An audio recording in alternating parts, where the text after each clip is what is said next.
இன்னைக்கு வரைக்கும் நான் சொல்லுவேன். இன்னைக்கு அப்போ நான் வந்து நேரில் ஐயா ரஜினிகாந்த் அவர்களை பார்த்தேன்.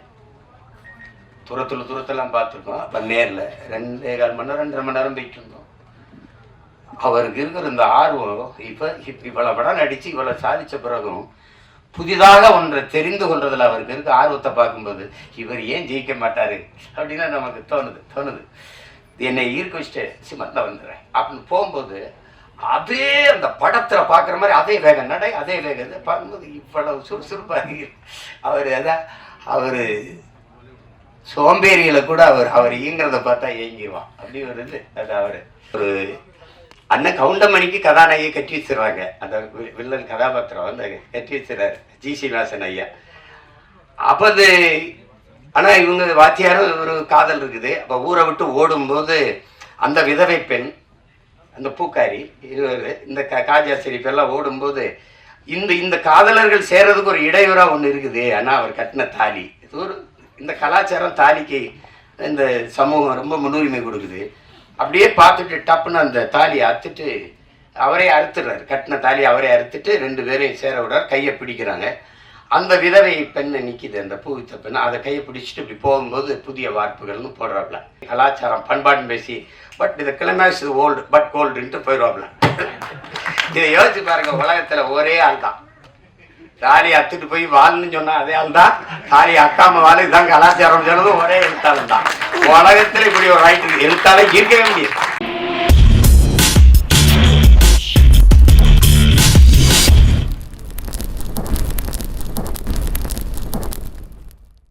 ஆக்கப்பட்ட போது எழுந்து நடக்க முடியாமல் தமிழ் அன்னையை முடக்கி வைக்க முயன்ற போது தன் சீரும் சிம்ம குரலால் புலி பாய்ச்சலால் தமிழ் ஓங்காரம் விட்டவர். தன் வீரிய பேச்சால் ஓட்டு வேட்டை ஆடியதை விட தமிழர் ஒற்றுமை போரை துவக்கி வைத்தவர்.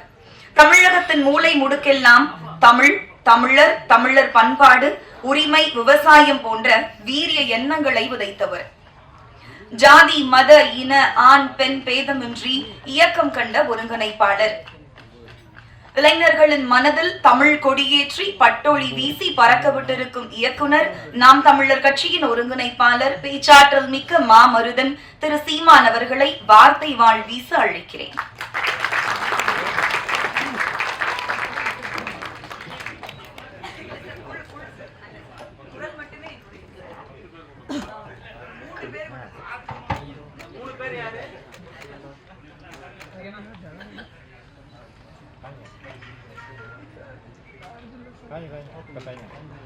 நிழற்குடை படத்தினுடைய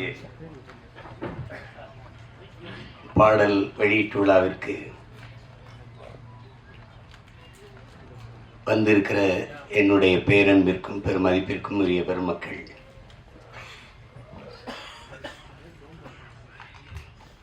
இந்த நிகழ்வை உலகெங்கும் வாழுகிற உறவுகளுக்கு கொண்டு போய் சேர்க்க இருக்கிற அச்சு ஊடக, காட்சி ஊடக என் அன்பு உறவுகள், இவ்வளவு நேராகியும் இன்னும் அரங்கை நிறைத்து அமர்ந்திருக்கிற என் அன்புக்கினிய சொந்தங்கள் அனைவருக்கும் என்னுடைய அன்பும் வணக்கமும். இங்கே எல்லாரும் குறிப்பிடும்போது நான் வந்து ரொம்ப நேரம் காத்திருக்கிறேன்னு இல்லை. இந்த நிகழ்வு எங்கள் குடும்ப நிகழ்வு. நீங்கள்லாம் வந்து இந்த நிகழ்வில் இவ்வளோ நேரம் பங்கேற்று காத்திருக்கிறதுக்கு நான் தான் உங்கள் எல்லாருக்கும் அன்பையும் நன்றியும் சொல்ல கடமைப்பட்டிருக்கிறேன்.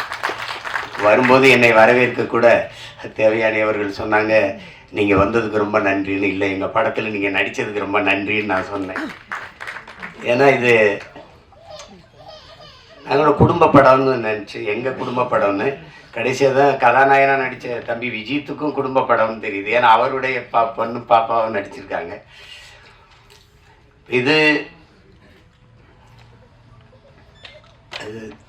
அது என்னுடைய அண்ணன் அதிகமான். அப்போ நாங்கள் எல்லாம் ஒரு குடும்பம். நாங்கள் ஒன்றா இருந்து பயிற்சி எடுத்து வந்தவங்க. நான், என்னுடைய மைத்துனர் ராஜா, அதை சிவா ஆறுமுகம் எல்லாம்.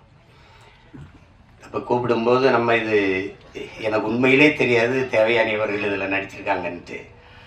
வந்துக்கிட்டு இருக்கும்போது ஒரே சூரட்டியாக இருந்தது. ஏதோ நிழற்குடைன்னு இப்போ இது புதுசாக ஏதோ படம் வருது போல இருக்குது. தேவயானி நடிச்சிருக்காங்க. இங்கே வந்து பார்த்தா தான் இந்த நம்ம படம் அதில் அவங்க நடிச்சிருக்காங்கன்னு எனக்கு தெரிஞ்சது. அப்போ ரொம்ப மகிழ்ச்சியாக இருந்தது. தேவயானி அவர்களுக்கு ஒரு இங்கே பேசி எல்லாரும் சொன்னாங்க, இவங்க நடித்தா நல்ல கதை இருக்கும், நல்ல படமாக இருக்கும்ன்ட்டு ஒரு மதிப்பு இருக்குது சிலருக்கு. முன்னாடிலாம் அம்மா ரோஜா அவர்கள், அதுக்கப்புறம் எங்கள் அக்கா ரேவதி போன்றவர்கள், இப்போதைக்கு தேவயானி இவங்க நடித்தா நல்ல படத்தில் தான் நடிப்பாங்க அப்படின்னு ஒரு மக்கள்கிட்ட ஒரு கருத்து பதிவு இருக்கு. அது காரணம் அவங்க தேர்வு செய்து நடித்த கதாபாத்திரங்கள். முதல்ல அவங்க அறிமுகமானது எங்கள் அண்ணன் மூலமாக. அவங்க தொட்டாச்சி நீங்கி, பிறகு அண்ணனே எடுத்த சொர்ணமுகி, அதில் ரொம்ப நல்ல கனமான கதாபாத்திரம். அப்புறம் உங்களுக்கு தெரியும் காதல் கோட்டை, அது இந்திய விருதை பெற்ற சிறந்த படங்கள் அது ஒன்று. அதுக்கப்புறம் சூரிய வம்சம். அவங்களுக்கு சொல்லிக்கொள்ளுற மாதிரி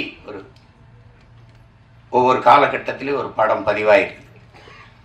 அவங்க எந்த காலத்திலையும் தன்னுடைய பேரை கெடுத்துக்கல. ஏதோ காசுக்காக ஏதோ வந்த கதையெல்லாம் ஒத்துக்கிட்டு நடித்தோம் அப்படின்னு இல்லாமல் அந்த நற்பெயர் தான் அவங்கள 30 வருஷம் கழித்து மறுபடியும் இவர் கதாநாயகியாக நடிக்கிற அளவுக்கு உயர்த்தி இருக்குன்னா அது காரணம் அதுதான்.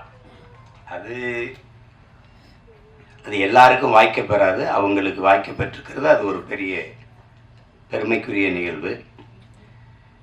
இங்கே பல மேதைகள் எல்லாருமே என்னுடைய அன்பு உறவுகள். என்னுடைய அண்ணன் மனோஜ்குமார், என்னுடைய சியான், நாங்கள் சியான் தான் பேசிப்போம், ராஜ்கபூர் அவர்கள். அதுக்கப்புறம் என்னுடைய அன்பு தம்பி சுரேஷ் காமாட்சி, என்னுடைய அண்ணன் செல்வமணி அவர்கள். நாங்கள் ஒரே பல்கலைக்கழகத்தின் மாணவர்கள். எங்கள் அப்பா மணிவண்ணன்ட்ட, ஆமாம், எனக்கு மூத்தவர் எங்கள் அண்ணன். நான் இந்த அரசியலுக்கு வர்றதுக்கு முன்னாடி எங்கள் அப்பாட்ட உதவி இயக்குனராக இருந்து பணி செஞ்சேன். அப்போ இந்த அரசியலுக்கு தள்ளப்பட்டு தான் சொல்லணும். செய்யும்போது எனக்கு எல்லாரும் இல்லை. அப்போ எங்கள் அப்பா என்னை தன் பையன் நினைக்காம என்னை கூட நின்று எனக்கு தோல் கொடுத்துட்டாரு, மணிவண்ணன் அப்பா. அப்போ எங்கள் அண்ணன் பேசி, செல்வா, உனக்கு இளையவன், உனக்கு ஜூனியர்னு நினச்சி இது பண்ணிடுறாதரா செல்வா, இப்போதைக்கு நமக்கு அவன் தாண்டா இருக்கான், அவனை பிடிச்சி தாண்டா நம்ம ஏதாவது செஞ்சாகணும் நம்ம இனத்துக்கு, வா செல்வான்னு கூட்டிகிட்டு வந்தார். அப்போ நாங்கள்லாம் இது எப்படி சொல்கிறதுன்னா, குடும்ப உறவோட கொள்கை உறவாக இணைந்தவர்கள் நாங்கள் அண்ணன் தம்பிகள் எல்லாம். அப்படி என்னுடைய அண்ணன் சிவா எனக்கு ரொம்ப என் மேலே ரொம்ப அன்பு. எனக்கு இன்னைக்கு வரைக்கும் ஒரு குற்ற உணர்வு. நானும் எங்கள் அண்ணனும் இணைஞ்சு பணி செய்யும்போது அதை ஒரு சிறந்த படமாக, வெற்றி படமாக தர முடியல என்னால். அதுக்கு இன்னைக்கு வரைக்கும் எனக்கு ஒரு குற்ற உணர்வு இருக்குது. கதை சொல்லும்போது அவருக்கு தம்பிக்கு அடுத்த படம் பகலவன் தான் எடுக்கிறதா இருந்தது. அவருக்கும் அது விருப்பம், அப்போ எனக்கு அது விருப்பம். ஆனால் என்னுடைய தம்பி மாதவன் அதை ஒத்துக்கலை. அது காரணம் ரொம்ப கடினமாக இருந்துச்சு. தம்பி படத்தில் அவரை ரொம்ப நான் கஷ்டப்படுத்திட்டேன். கையெடுத்து கும்பிட்டு அப்படி மறுபடியுமா அண்ணா வேணான்னா அப்படின்னு கொஞ்சம் இடைவெளி கொடுங்கன்ட்டாரு. அப்புறம் இந்த கதையில் நடிக்கணுன்னாரு. நான் என்ன சரி எடுப்போன்னு எடுத்தேன். தமிழ்லே கொஞ்சம் உரையாடல் எழுதிட்டேன். தம்பியில் ஒரு 90 விழுக்காடு தமிழில் இருந்தது. அது வெற்றி அடைஞ்சிருச்சு. அப்புறம் இதில் முழுக்க தமிழ்லே உரையாடல் எழுதுனா அதில் என்ன பார்த்தீங்கன்னா, ஐ லவ் யூ என்று வர வேண்டிய இடங்களிலெல்லாம் நேசிக்கிறேன் என்று வருவது நெருடலாக இருக்கிறது என்று விமர்சனம் இருந்தாங்க. எனக்கு என்ன செய்யணும் தெரியல. என்னுடைய அண்ணன் காசி ஆனந்தன், அவர் உணர்ச்சி பாவலர், ஈழத்து பாவேந்தன், அவர்கிட்ட போய் பேசிக்கிட்டே இருந்தேன். அவர்கிட்ட சொன்ன வருத்தமா இப்படி எழுதியிருக்காங்கன்னு. அன்பை கூட தாய்மொழியில் பரிமாற தெரியாத ஒரு இனம் இருந்தா என்ன, செத்தா என்ன, போட அப்படின்ட்டாரு. அப்போ நான் அந்த படம் எடுத்து கொடுத்துட்டு நான் எங்கள் அண்ணனுடைய அழைப்பின் பேரில் ஈழத்துக்கு போயிட்டேன். போய் ஒரு வாரம் கழிச்சது பேசிட்டே இருக்கும்போது படம் ஓடலைன்னு தெரிஞ்சிடுச்சு. அப்போ யாரோ சொல்லியிருக்காங்க, தம்பியோட படம் ஓடல, அதனால் ஒரு வருத்தத்தில் இருப்பான் போல இருக்குதுன்ட்டு. அப்போ என்ன சொல்கிறது, அது கேட்கல. படம் என்னாச்சு, கதை என்ன, யாரோ சொல்லியிருக்காங்க, இந்த காதல் கதை போல அப்படின்னு சொல்லியிருப்பாங்க. அவர் ஆரம்பிக்கும் போதே நமக்கு எதுக்குப்பா பூ கவிதைலாம் ஆரம்பித்தார். காதல்ங்கிறது பருவகால உணர்ச்சி, அது எல்லாருக்கும் இயற்கையில் வர்றதானே. தமிழர்களுக்கு இல்லாதது மானம், வீரம், ரெண்டு தான் கொஞ்சம் குறைவாக இருக்குது. அதுக்கு வந்து நமக்கு தம்பி படம் மாதிரி தரையிலையும் அடிக்கணும், திரையிலையும் அடிக்கணும், அப்பதான் நமக்கு விடுதலை வரும்னாரு. அது செஞ்சிருக்கணும். இப்போ ஆனால் என்னைக்காவது ஒரு நாள் நான் எங்கள் அண்ணனுக்கு, அந்த சிவானனுக்கு சொல்கிறேன் இந்த இடத்துல, என்னைக்காவது ஒரு நாள் உங்களுக்கு என்னால் ஏற்பட்ட இழப்பை நான் ஈடு செய்வேன். அது ஒருவேளை நீங்கள் அன்னை கூட கேட்டீங்க தம்பி அந்த பகலவன்னு, அதை கூட திருப்பி உங்களுக்கு எடுத்துறேன் உங்களுக்கு. அது தவறு தான் நடந்துச்சு அதில். ஆனாலும் எங்கள் அண்ணனுக்கு எனக்கு இருக்கிற அந்த அன்பு பிணைப்பு போல. இப்போ எங்கள் அண்ணன் ஐயா பாக்கியராஜ் அவர்கள் சொன்னது மாதிரி தான், எங்கள் அண்ணன் அதிகமான வந்து ஒரு தலை சிறந்த இயக்குனராக அவங்க வந்தும் அது என்னென்னா தொடர்ச்சியாக படைப்புகள் இல்லை. அவருடைய படங்கள் வந்து இன்னைக்கு அவரை இயக்கிக்கிட்டு வர்ற இந்த படங்கள், இப்போ தொட்டாச்சி நீங்கள்லாம் பார்த்து எங்கள் அப்பா பால்மேந்திரா வீட்டிலே போய் பாராட்டி, ஞாபகம் இருக்காருன்னா வீட்டில் போய் பாராட்டி என்னடா அப்படி ஒரு படம் எடுத்துட்டேன் அப்படின்னு. அப்படி அந்த கதை திரைக்கதை பயணத்தில் பயணிக்கிறதுக்கு ஆட்கள் ரொம்ப குறைவு, ரொம்ப குறைவு. இப்போ நம்மகிட்ட ஒரு மேதை சாதாரணமாக உட்கார்ந்துருக்காப்ல, அவரை கடந்துலாம் ஒருத்தனை இங்கே திரைக்கதை அமைச்சு எடுத்துட்டு போயிட முடியாது. அதுல நம்ம பக்கத்துல இருக்கிறதுல பக்கத்துல இருந்துட்டோம், ஆனா வீட்டுக்கு போனா படபடப்பா இருக்கும். நம்ம ஆள் தானே பக்கத்துல இருந்து வந்துட்டு. மிகப்பெரிய பெருமை அவரெல்லாம் நமக்கு இப்படி ஒரு படைப்பாளி, நம்ம நம்ம நம்ம நாட்டில் நம்ம இனத்துல பிறந்து இப்படி ஒரு படைப்பாளி அப்படின்னு நீங்க யோசிச்சு பாருங்க. புதிய வார்ப்புகள்னு ஒரு படம், அவர் தான் கதாநாயகனா நடிக்கிறாரு, அவர் தான் கதை வசனம், எங்க அப்பா இயக்குறாங்க, பாரதிராஜா அப்பா. அன்னைக்கு அது புதிய வார்ப்புகள்னு தலைப்பு வைக்கிறதுக்கு இன்னைக்கு என்னென்ன பெயர் வருதுன்னு உங்களுக்கு தெரியும். அது நம்ம சொல்லி அது விமர்சனமா போயிடும். நான் அதை சரி செய்யறதுக்கு இது நேரம் இல்லை. புதிய வார்ப்புகள் அப்படின்னு அப்பெல்லாம் நம்ம இப்ப அந்த காலகட்டத்தில் அதுல ஒரு முடிவு இறுதிக்கட்ட காட்சி வருது. உரையாடெல்லாம் பிச்சு உதறிப்பாப்ல. ஒரு அந்த விதவை பெண்ணு, அந்த பெண்ணு வந்து பூ விற்கும், வாத்தியார் கதாபாத்திரம், அவங்க ரதி, அவங்க வந்து பூ அந்த வாத்தியார்கிட்ட இவங்ககிட்ட சொல்லுவாங்க, வாத்தியார பூ வந்து பறிச்சாத்தான் வாடி போகும், இல்லை செடியில் விட்டாலும் வாடி போயிடும் அப்படின்லாம் இருக்கும். அப்போ இதயம் குங்குமம் இந்த பத்திரிகையெல்லாம் ரொம்ப புகழ் பெற்றது இந்த இதழ்கள். அப்போ நீ இதயம் கொடுத்தாதான் வாத்தியார் குங்குமம் தருவாரா, அதெல்லாம் அந்த ஐயோ அதெல்லாம் ஒரு ஒரு அதிமேதைகளினுடைய கூடல் அது. அதுல ஒரு அண்ணன் கவுண்டமணிக்கு கதாநாயகி கட்டி வச்சிடறாங்க. அந்த வில்லன் கதாபாத்திரம் வந்து கட்டி வச்சிடறாரு ஜி சீனிவாசன் ஐயா. அப்போ அது ஆனால் இவங்க வாத்தியாரும் ஒரு காதல் இருக்குது. அப்போ ஊரை விட்டு ஓடும்போது அந்த விதவை பெண், அந்த பூக்காரி, இந்த காஜா செடிப்பெல்லாம் ஓடும்போது இந்த காதலர்கள் சேர்றதுக்கு ஒரு இடையூறாக ஒன்று இருக்குது. ஆனால் அவர் கட்டின தாலி, இது ஒரு இந்த கலாச்சாரம் தாலிக்கு இந்த சமூகம் ரொம்ப முன்னுரிமை கொடுக்குது. அப்படியே பார்த்துட்டு டப்புன்னு அந்த தாலியை அறுத்துட்டு அவரே அறுத்துடுறாரு. கட்டின தாலி அவரே அறுத்துட்டு ரெண்டு பேரையும் சேர விடுறாரு. கையை பிடிக்கிறாங்க. அந்த விதவை பெண்ணை நிற்கிது, அந்த பூவித்த பெண்ணை, அதை கையை பிடிச்சிட்டு இப்படி போகும்போது புதிய வார்ப்புகள்னு போடுறாப்புல ஒரு எழுத்தாளர், ஒரு எழுத்தாளர். கொஞ்ச நாள் கழிச்சு அப்புறம் அவரே கதை திரைக்கதை நடிச்சு அந்த நாட்கள்னு ஒரு படம் வருது. அதுல இவர் காதலிச்ச பெண்ணு அது அண்ணன் ராஜேஷை திருமணம் பண்ணி போயிடுறாங்க. கல்யாணம் ஆயிடுது. அது அப்போ வந்து அவர் சேர்த்து வைக்க போராடி கடைசியாக உச்சக்கட்ட காட்சி வந்துடுது. ரெண்டு பேரும் இருக்கும்போது அவர் வந்து அந்த மருத்துவர் கதாபாத்திரம் வந்து இந்த காதலன்ட்ட சேர்த்து விடுறதுக்கு இது பண்றாங்க. இப்ப நம்மால ஒரு ஆர்மேனியை பற்றி வச்சுக்கிட்டு அந்த ஹரவர மலையாளத்துல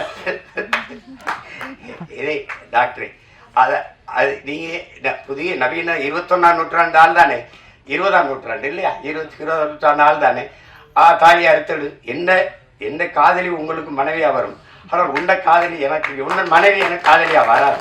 அப்ப அந்த அந்த தாலியை அறுத்து எடும் அப்படின்ன உடனே அப்படியே போய் அறுத்து எடுக்க முடியாது. அந்த பெண்ணு தாலி அறுத்துட்டு வர முடியாது. இது கையெடுத்துட்டு பட்டுனா இதே மண்ணின் கலாச்சாரம் பண்பாடுன்னு பேசி பட் இது கிளைமேக்ஸ் ஓல்டு பட் கோல்டுன்ட்டு போயிடுவாப்ல.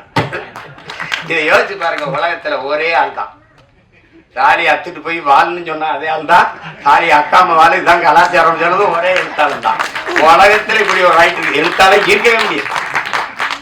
ஒரே எழுத்தாளர் இப்படி எழுதி நம்ப வைக்க முடியும். இப்படி எழுதணும்னா எழுத்தின் வன்மை, எழுத்தின் அழுத்தம். அப்படின்னு சொல்லாமடா, பொய்ய உண்மையில பொய் சாட்சியிலே நடிச்சவர் தானே அவரு.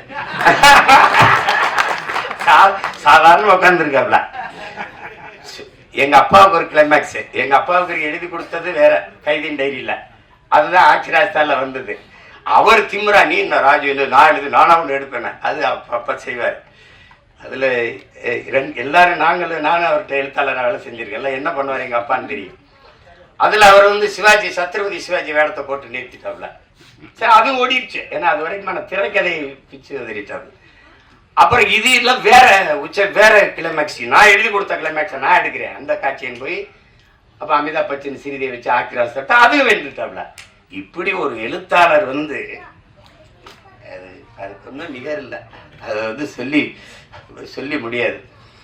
முதல் படம் ஒரு பெரிய இயக்குனர்கிட்ட நடிகரை கதாநாயகனா நடிச்சு வெளியில வந்து முதல் படம் சுவர் இல்லாத சித்திரங்கள்னு எடுக்கணும்னா அது அவரை தவிர எவராலும் முடியாது.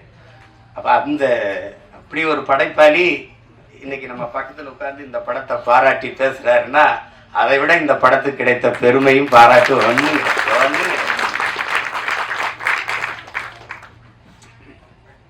ஒரு குடும்ப பாங்கான படத்தை எடுத்து அதை தரமான வெற்றியடை வைக்க முடியும். எளிய கதாபாத்திரங்களை வைத்துனா அது அவரால் தான். ஒரு கதையை வந்து 2 இதால் அவர் சொல்றாருங்க. தேவர் பிலிம்ஸில் வந்து கதை கேட்குறாங்க. அப்போ அவர் போய் கதை சொல்றாரு. ஐயா கதை சொல்லும்போது அவங்க குப்பத்தொட்டி சார் அதில் ஒரு குழந்தை சார்னு அவரே சொன்னதுதான். குப்பத்தொட்டி சார் அதில் ஒரு குழந்தை சார்னு அவருக்கு பிடிக்கல. அப்புறம் பெரிய ஆளாயிட்டாரு. அன்னைக்கு நான் வந்து உங்ககிட்ட கதை சொல்லும்போது குப்பத்தொட்டி சார் ஒரு குழந்தை சார்னு சொல்லிட்டேன், ஆனால் இன்னைக்கு வந்து சொன்னா குப்பத்தொட்டி சார் அதில் ஒரு குரங்கு சார்னு சொல்லியிருப்பேன் அப்படின்னு சொல்லி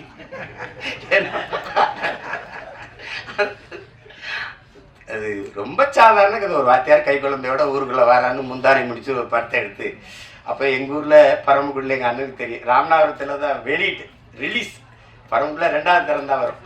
அப்போ ஜெகனில் எங்கள் அண்ணங்கள்லாம் நாங்கள் படிச்சிருக்கோம். எங்கள் அண்ணங்கள்லாம் சைக்கிள் வச்சுருப்பாங்க. அவர் படத்தை போய் பார்த்து வந்துட்டு ஒரே புலம்பல், தம்பி பாக்கியராஜன்னு ஒரு பண்டா எந்த குறையும் இல்லாமல் இருக்கணும், பயங்கர படம், முந்தானம் முடிச்சுன்னு ஒரு படம்னா அவங்க ரொம்ப இதில் நம்மளாம் எந்த காலத்தில் போய் பார்க்க, ஏன்னா நாங்கள் மறுபடியும் 2வது வெளியீடு வந்தால் தான் பார்க்க முடியும். அப்படி பல படைப்புகளை தந்து இன்றைக்கு அமைதியாக உட்கார்ந்துருக்கல. அவர் நம்ம கூட இருக்கிறாருங்கிறதே பெரும். திரை உலகில் அது ஒரு மைல்கல். KS கோபாலகிருஷ்ணன் ஒரு மைல்கல்னா அது ஒரு மைல்கல். பாக்கியராஜ், பாரதி ராஜா, மகேந்திரன், பாலு மகேந்திராலாம் அது ஒரு பல்கலைக்கழகங்கள். அப்படி ஒரு பெருமைக்குரிய கலைஞர் நம்மோட இருந்து இந்த படத்தை வாழ்த்துறாருங்கிறத விட பெருமை வேற என்ன இருக்குது சொல்லுங்க. அதுக்கப்புறம் இங்கே இருக்கிற என்னுடைய தம்பி பேரரசு, அவர் தொடர்ச்சியாக வெற்றி படங்களாக கொடுத்தா. அவங்க வேறு கூட சொன்னாங்க, எல்லா ஊரையும் அறிமுகப்படுத்தினது அவன் தான் என் தம்பி. அதுக்கப்புறம் என் தம்பி ரவி மரியா, அதெல்லாம் கதாநாயகனாக நடித்த விஜித் எனக்கு ரொம்ப தெரியும். ரொம்ப என்னுடைய தம்பி என் தம்பி தமிழ்குமரன். நாங்கள் ஒரே குடும்பம். தமிழும் நான் வந்து ஒரு தாயின் வயிற்றில் பிறக்கலை ஒழியே. ஏன் பிறக்கலைன்னா ஒரு தாயின் வயிறு தாங்காதுன்னு தனித்தனி தாய்க்கு பிறந்தோம். அப்படி ஒரு அண்ணன் தம்பி நாங்கள். அந்த எங்கள் குடும்பத்தில் விஜித் ஒருத்தர். அது விஜித் தான் அதில் நடிச்சிருக்கான்னு எனக்கு உண்மையிலே தெரியாது. வந்தோடனே கிட்ட வந்து நான் தானே கதாநாயகன் நடிச்சிருக்கேன், என்னப்பா சொல்கிற, அப்படி எல்லாமே ஒரு வியப்பாக இருந்துச்சு எனக்கு. எல்லாம் ரொம்ப மகிழ்ச்சியாக இருந்தது. அதில் உட்காருங்க விஜித், அவர் நல்லா வரணும். இந்த படத்தை பார்க்கும்போது நான் படம் பார்க்க நேற்று அழைக்கும்போது எனக்கு நேரம் ஒத்து வரலை, கிடைக்கல. அது இப்போ அதனால் நான் படத்தை முதல்ல பாட்டை போட்டு காட்டு அதை வச்சு பேசிடுறேன்னு. எங்கள் அண்ணன் செல்வமணி இவங்கெல்லாம் குறிப்பிட்டு பேசுன மாதிரி அது ஒளிப்பதிவு செய்த நம்ம குருதேவ் அவர் வணங்கான்லேயே ரொம்ப சிறப்பாக பண்ணியிருந்தார். ரொம்ப அருமையான ஒளிப்பதிவு. அப்போ இந்த இசை இப்படி ஒரு படத்துக்கு, இப்போ ஒரு பெரிய ஆடல் பாடல் படம், அடிதடி படம்னா சமாளிச்சிடலாம். குடும்ப கதைகளுக்கு மென்னுணர்வை நகர்த்துற படங்களுக்கு இசையமைக்கிறதுங்கிறது ரொம்ப கடினம். அதை ஒரு இளைய பிள்ளை வந்து நவீன் பாலகுமார் செஞ்சிருக்காருங்கிறது ரொம்ப பாராட்டுக்குரியது. அது மனதில் நிற்கிறது போல மெல்லிய இசையால் வருடனுங்கிறது ரொம்ப கடினம். இசைங்கிறது இப்போ ஒலிகளின் குவியல் தான். அந்த ஒலி செவியில போய் நின்றுச்சுன்னா அது இல்லை, அது உள்ள போய் இதயத்தை வருடிருச்சுன்னா அது இசை ஆயிடுது. அப்படி ஒரு இசையை தந்த ஒரு இளவல், அவருக்கு என்னுடைய அன்பும் வாழ்த்துக்களும். பாடல் வரிகளை தந்த அவங்க ஒரு பெண்மகள், ரொம்ப நாளைக்கு அப்புறம் ஒரு பெண் கவிஞராக வர்றதை நம்ம பார்க்கும்போது ரொம்ப பெருமையாக இருக்குது. உங்களுக்கு பெரிய இடம் காத்திருக்குது. நல்ல வரிகளை அழகாக எங்கள் அண்ணன் அவ்வளவே நினைவில் வச்சு எங்கள் அண்ணன் மனோஜ்குமார் அவர்கள் சொல்லிட்டாங்க. ஆமாம், நரேன் பாலகுமார் சொன்னேன். நரேன் பாலகுமார் அவர்கள் நல்லா செஞ்சுருக்கீங்க. வாழ்த்துக்கள், வாழ்த்துக்கள். நாங்கள்லாம் திரையுலகிலேருந்து வந்திருக்கோம். எங்களுடைய மேட்டூர் சட்டமன்ற உறுப்பினர் அவர் எங்களுடைய அன்புக்காக இந்த விழாவுக்கு வந்திருக்கிறார். அப்புறம் கதாநாயகியா நடித்த கண்மணி அவர்கள், அவங்களுக்கு நல்ல வாய்ப்பு இந்த படத்தில். விஜித்தும் அவருடைய பங்களிப்பும் பெருமைக்குரியது. இது எல்லாத்தையும் விட மிகுந்த பாராட்டுக்கும் நன்றிக்கும் உரியவர். இதை மக்களிடத்தில் கொண்டு போய் சேர்க்கிற பெரும் பணியை செய்ய இருக்கிற என் அன்பிற்குரிய தம்பி யுவராஜ் அவர்கள் தான். அவருக்கு தான் இது ரொம்ப, உங்களுக்கு தான் என்னுடைய நன்றியும் அன்பும் வாழ்த்துக்கள். உறுதியாக வெல்லும் படம் வெல்லுதில். பெரிய படம் சின்ன படம்லாம் ஒன்றும் இல்லை. அண்மையில் நான் வந்து கோர்ட்டுன்னு ஒரு படம், தெலுங்கு படம், இரவில் 2 மணி நேரம் கொஞ்சம் மண்ட அழுத்தமாக இருந்தால் தூக்கம் இல்லைன்னு கொஞ்சம் பார்ப்பேன். ஒரு யாராவது சொல்லி அண்ணன் இந்த படத்தை பாருங்கன்னா கொஞ்சம் பார்த்து தூங்குறது. ஆனால் அந்த படத்தை போட்டேன், தூங்கவே முடியல. கோர்ட்டுன்னு ஒரு படம், இது தமிழ் பதிப்பு பார்த்தேன். சின்ன படம் 6 கோடிக்கு எடுத்தாங்களாம். நான் பார்க்குற போது எனக்கு சொன்னாங்க 60 கோடி வசூலிச்சிருக்குன்னு அப்படின்ட்டு. அப்போ இவங்க சொன்ன மாதிரி பெரிய படம் சின்ன படம்லாம் ஒன்றும் அளவு இல்லை. ஓடுற படம் ஓடாத படம் தான். இப்போ என்னுடைய தம்பி நம்ம ஜேஎஸ்கே எடுத்திருக்க ஃபயர்னு ஒரு படம், அன்னைக்கு எங்கள் அண்ணங்கள்லாம் சொன்னாங்கன்னு பார்த்தேன். ரொம்ப குறைந்த முதலீடு, ரொம்ப நல்ல லாபம் அடைஞ்சிருச்சு. அதனால மிகப்பெரிய நட்சத்திரங்கள் நடித்த படமும் தோத்துருக்குது. சாதாரண படங்கள்லாம் வென்றுருக்குது. அதனால நம்ம படம் வெல்லும், நீங்கள் ஒன்றும் யோசிக்காதீங்க. திரையரங்கில் சின்ன படத்துக்கு முக்கியத்துவம் கொடுக்கணும் அப்படின்னு. இன்னைக்கு சூழல் சரியில்லை, நமக்கு ஒரு சூழல் வருது. பெரிய பெரிய வளாகங்கள்ல சின்ன படங்களுக்கு முன்னுரிமை கொடுக்கணும்னு சட்டம் வரும். அது வரும், காலம் வரும் என்று நம்ம காத்திருக்கிறது இல்லை. நமக்கான காலத்தை நாம உருவாக்கணும். அப்படி ஒரு காலத்தை உருவாக்கிக்கிட்டு இருக்கோம்.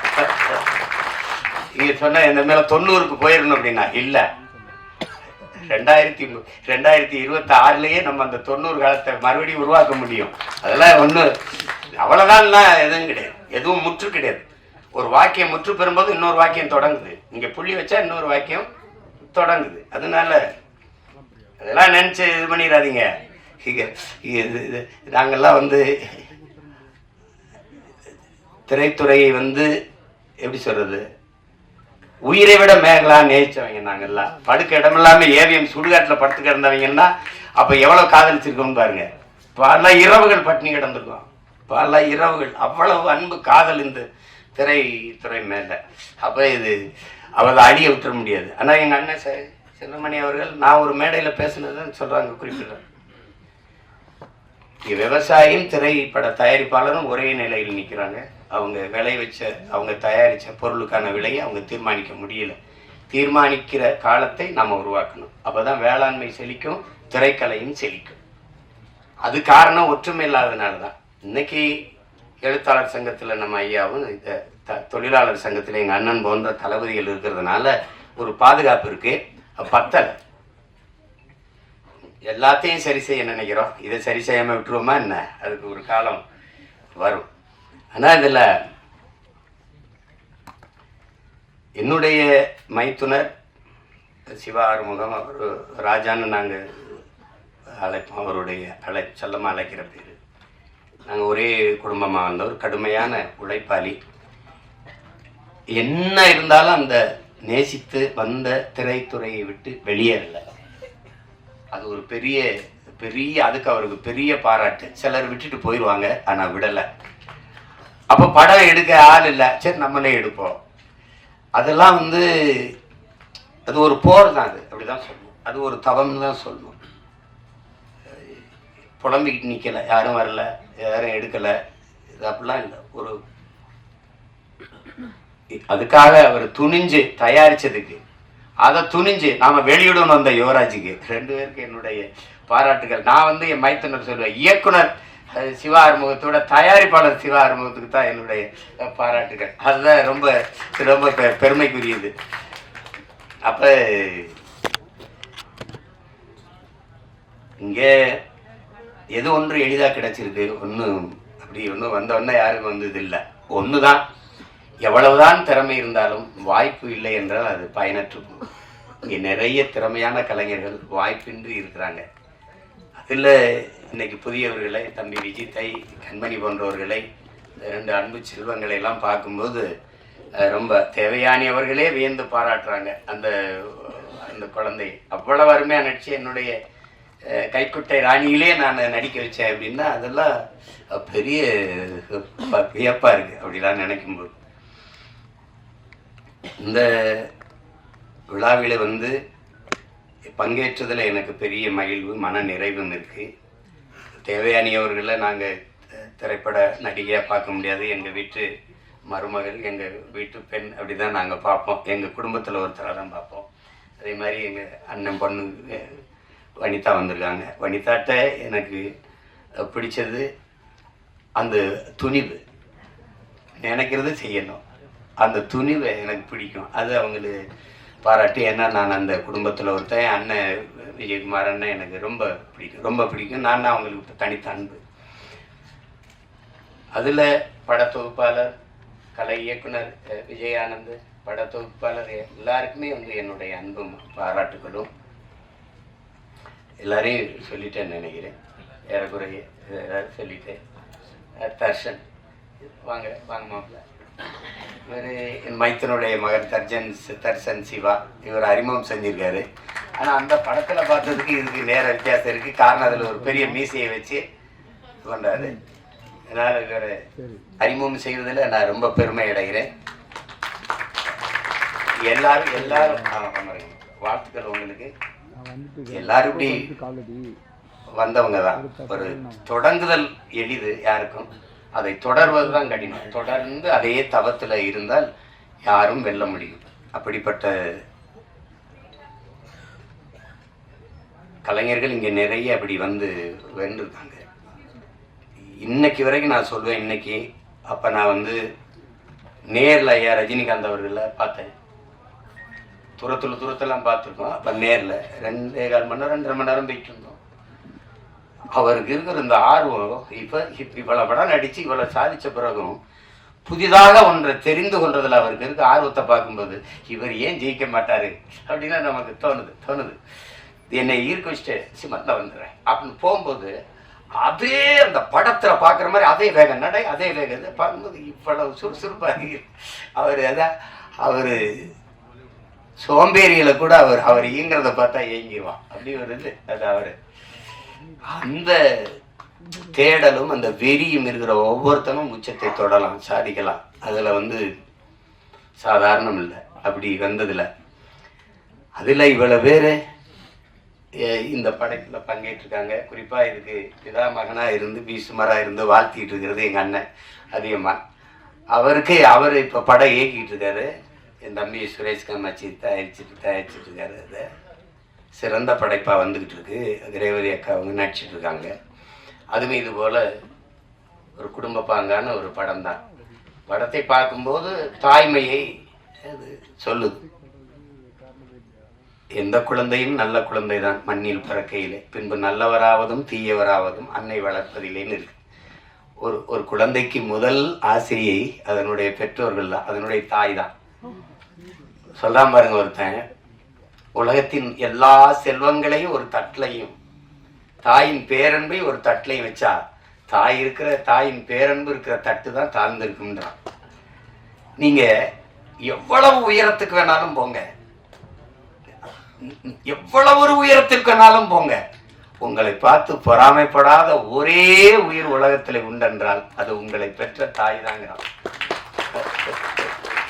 உங்க மனைவியோட இப்ப இப்ப 4 பேர் நம்மளை படம் எடுக்கும்போது பார்த்தா கொஞ்சம் அதிகமா தெரியுதே அப்படி இருக்கும். அது பிரச்சனை அது. ஆனா தாய் இல்லைன்னா நபிகள் சொல்லுவாரா, சொர்க்கத்தை எங்கேடா தேடிட்டு இருக்க, அது உன் தாயின் காலடியில் இருக்குடாங்கிற. ஆபிரகாம் சொல்றான், நான் இதுவரை பெற்ற எல்லா புகழுக்கும் இனிமேல் பெறப்போகிற புகழுக்கும் என்னை பெற்ற தாய்தான் காரணம்ங்கிறான். அது ஒன்றும் சொல்றதுக்கு இல்லை. தாயின் பேரன்பின் கிணை அவிஸ்வாமித்திரர் அவர் சொல்றாரு, அத வால்மீகி சொல்றான், நீ ஆண்களின் எல்லா வெற்றிக்கும் காரணம் பெண்கள் தான்றான். பெண்கள் அந்த தாய்மையை போற்றாம ஒன்றும் இல்லை இங்கே. அதுதான் அதைதான் அந்த படம் வலியுறுத்துது, சுருக்கமாக அதை வலியுறுத்துது. அந்த தாய்மையை தாங்கி நிற்கிற தகுதி அந்த கதாபாத்திரத்தை ஏற்றிருக்கிற நம்ம தேவயானி அவர்களுக்கு இருக்கு. ஐயா பாக்கியராஜ் அவர்கள் சொன்னது மாதிரி நிழற்குடையே, இந்த படத்தின் நிழற்குடையே அவங்க தான். அது அவங்க போதும் தொடக்க காட்சிக்கு திரையரங்குக்கு மக்களை அழைச்சிட்டு வர அவங்க ஒரு படம் போதும். அதுக்கப்புறம் உள்ள வந்தால் பார்த்த எல்லாரும் நிறைவாக சொல்கிறாங்க, எனக்கு பார்க்குற வாய்ப்பை நான் பெறலை, ஆனால் விரைவில் நான் பார்த்துட்டு அதுக்கான வாழ்த்தை நான் எழுதுகிறேன். படத்தில் பங்கேற்ற அனைத்து கலைஞர்களுக்கும், பின்னிருந்து உழைத்த அனைத்து தொழில்நுட்ப கலைஞர்களுக்கும், இவ்வளவு நேரம் இந்த நிகழ்வை பதிவு செய்து கொண்டிருக்கிற அச்சு, காட்சி, ஊடக என் உறவுகள், இங்கே அரங்கை நிறைத்து அமர்ந்திருக்கிற என் அன்பு சொந்தங்கள், விழாவிலை பங்கேற்று வாழ்த்தி அமர்ந்திருக்கிற பெருமக்கள் எல்லோருக்கும் என்னுடைய அன்பும் நன்றியும் வணக்கம்.